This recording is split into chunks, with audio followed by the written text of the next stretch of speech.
Selamat malam semuanya. Kita ingin memperkenalkan diri, saya Cangkuifa yang memulai pelayanan Family Insight. Oke, saya mau memperkenalkan sedikit tentang Pak Pol. Itu Pak Pol melayani saat ini sebagai Gembala Sidang Gereja Baptis Indonesia Pertama, Monrovia, California, USA. Begitu ya.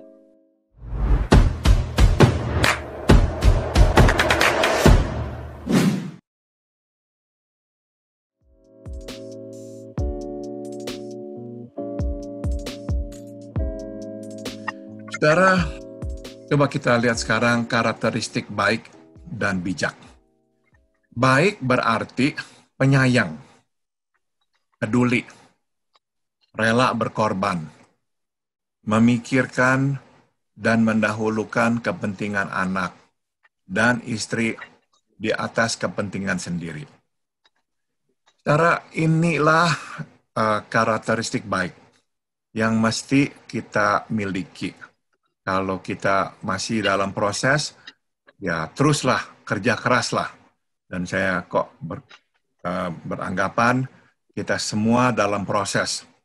Ya, kita manusia dan juga mungkin kita laki-laki mempunyai kecenderungan untuk lebih egois, lebih memikirkan diri sendiri.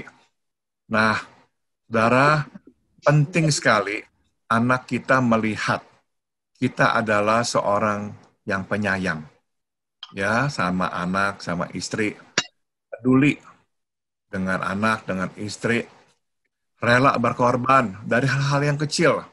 Ya, kita misalkan diminta bantuan, kita ya tinggalkan dulu hal yang kita kerjakan supaya bisa membantu istri kita atau anak kita.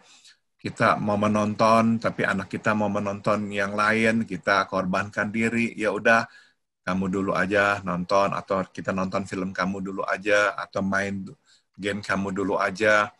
Jadi saudara, ingat ya, tadi saya sudah singgung, anak akan menyerap 1001 hal atau gerak-gerik dari orang tua. Dan ini akan menjadi materi yang digunakannya untuk membangun dirinya, siapa dirinya. Ya, jadi sekali lagi saudara, anak, terutama anak laki-laki, yang melihat ayah yang baik, yang penyayang, peduli, rela berkorban, memikirkan dan mendahulukan kepentingan anak dan istri di atas kepentingan sendiri, perlahan-lahan akan menyerap karakteristik baik ini. Jadi dia akan serap, pindah dari ayah ke dalam dirinya. Dan ini perlahan-lahan akan menjadi konsep dalam dirinya bahwa sebagai laki-laki, dia adalah seorang yang penyayang, peduli, rela berkorban, memikirkan dan mendahulukan kepentingan anak dan istri di atas kepentingan sendiri.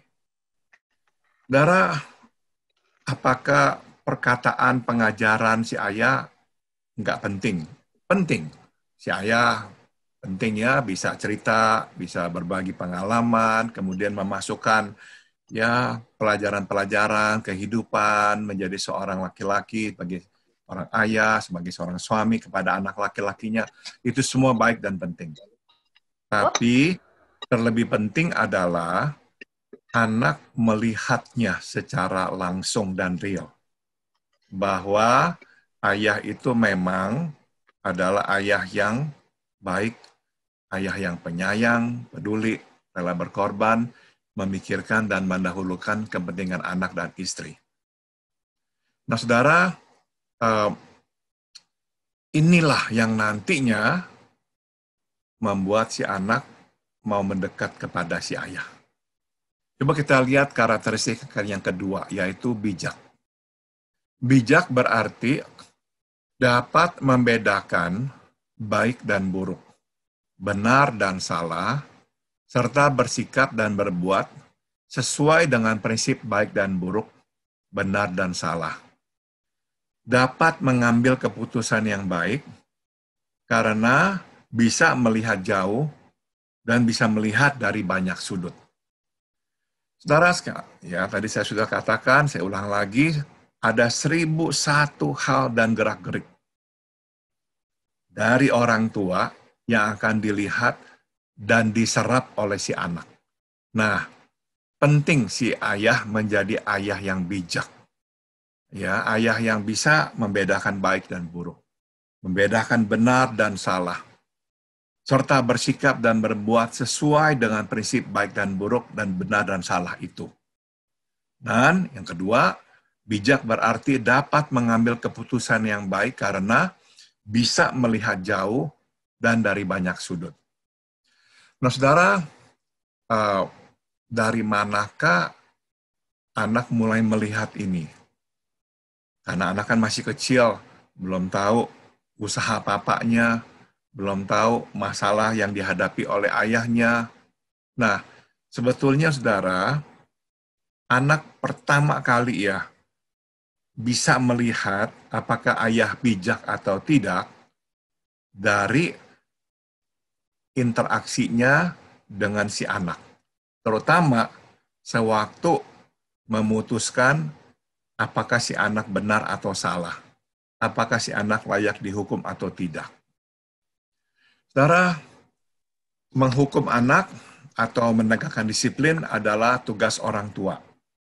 Dua-duanya, betul. Tapi sebagai ayah, memang kita diberikan tugas yang lebih berat ya. Kita ini memang harus menjadi penegak disiplin. Karena kita adalah kepala keluarga. Nah, anak akan bersentuhan, bersinggungan dengan apakah kita bijak atau tidak. Pertama, dari ini nih. Dari apa yang kita lakukan waktu anak membuat kesalahan. Hukuman seperti apakah yang kita berikan kepada anak. Apakah memberikan hukuman atau tidak memberikan hukuman kepada anak. Ini menjadi pengalaman pertama anak mencicipi apakah ayahnya bijak atau tidak.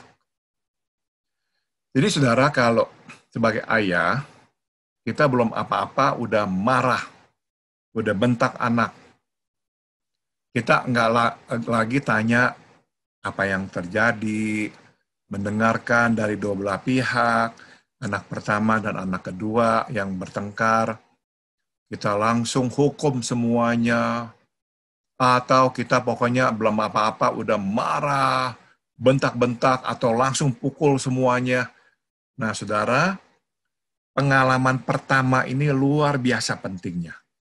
Jika itulah yang kita lakukan, suatu kita yang menghukum anak, kita sedang mengkomunikasikan kepada anak bahwa kita bukan orang yang bijak. Jadi sekali lagi, saudara, di tahap awal ini, anak menilai apakah kita bijak atau tidak dari pemberian hukuman. Waktu kita melerai konfliknya anak, antara anak satu dan anak yang lain.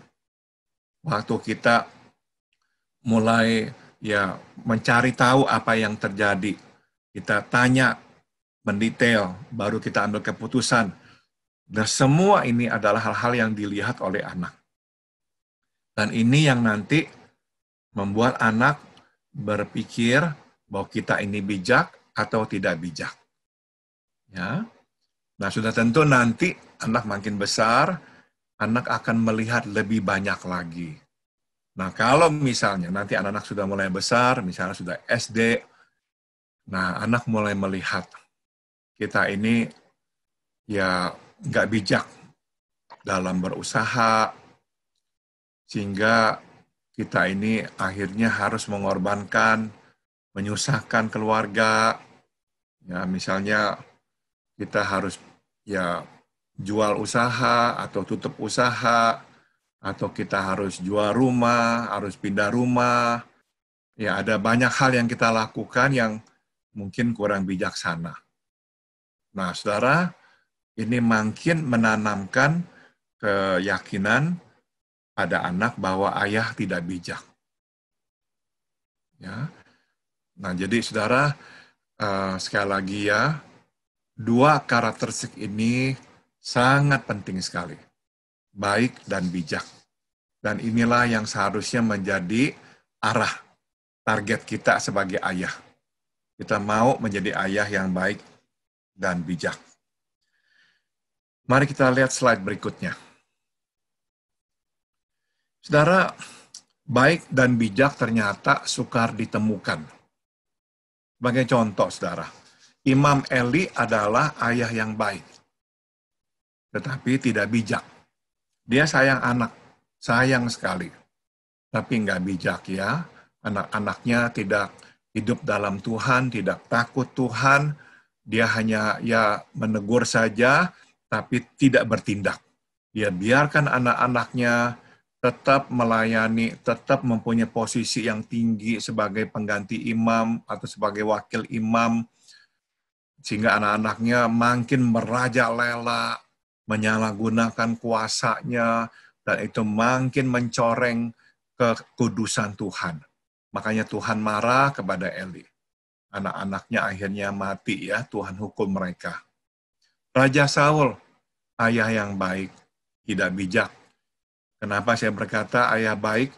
Dia itu tuh mau melindungi takhta atau mahkota anaknya Yonatan.